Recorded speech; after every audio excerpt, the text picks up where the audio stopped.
Sa gitna ng masukal at madilim na gubat, may isang lumang bahay na yari sa kahoy at pawid. Dito nakatira si Isay at ang kanyang inang si Aling Auring, isang kilalang mambabarang na kinatatakutan sa buong probinsya. Bata pa lamang si Isay, itinuro na sa kanya ang mga lihim na kulam, orasyon at pangtawag sa mga di nakikitang nilalang.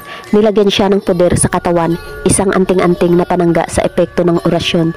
Ngunit hindi kailanman sumang-ayon si Isay sa daang ito. Alam niyang mali ang mangulam, lalo na kung ginagamit ito sa paghihiganti o inggit. Ngunit wala siyang lakas ng loob para tumutol. Matinding takot niya sa ina, matigas ang salita, walang awang magparusa at tila hindi marunong umibig.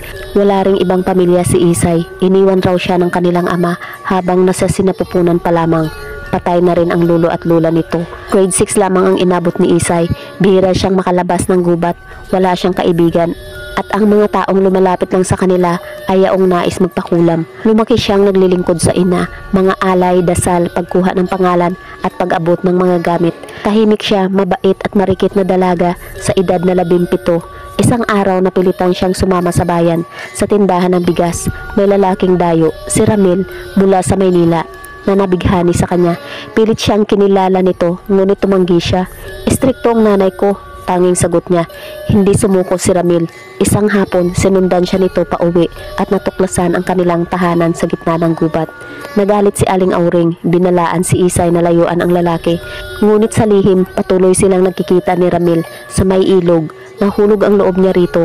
Una niyang karanasang makaramdam ng tunay na pagmamahal. Nang mabisto ni Aling Auring ang lihim nilang ugnayan, kinulam nito si Ramil. Lagnat, panginginig at unti-unting panghihina ang dumapo rito. Nagmakaawa si Isay. Inay, bawiin niyo na po, lalayuan ko na siya. Susunod na po ako sa lahat ng gusto niyo. At bumalik na siya sa piling ng ina. Isinantabi ang damdamin. Mula noon, tuluyan na siyang sumunod sa kasamaan. Binibigyan lamang siya ng pangalan, larawan at alay. Wala nang tanong. Patuloy lang ang barang. Ngunit sa bawat biktima ay napupunit ang puso ni Isay. Marami ang nasawi sa kanilang kamay. Hanggang sa isang araw, si Aling Auring ay nagkasakit. Bumalik ang barang dito dahil lumapit ang biktima sa magaling na albularyo. Hindi kinaya ng kapangyarihang itim nito ang bagsik ng ganti. Nagsimula ito sa pangangati ng likod na naging sugat.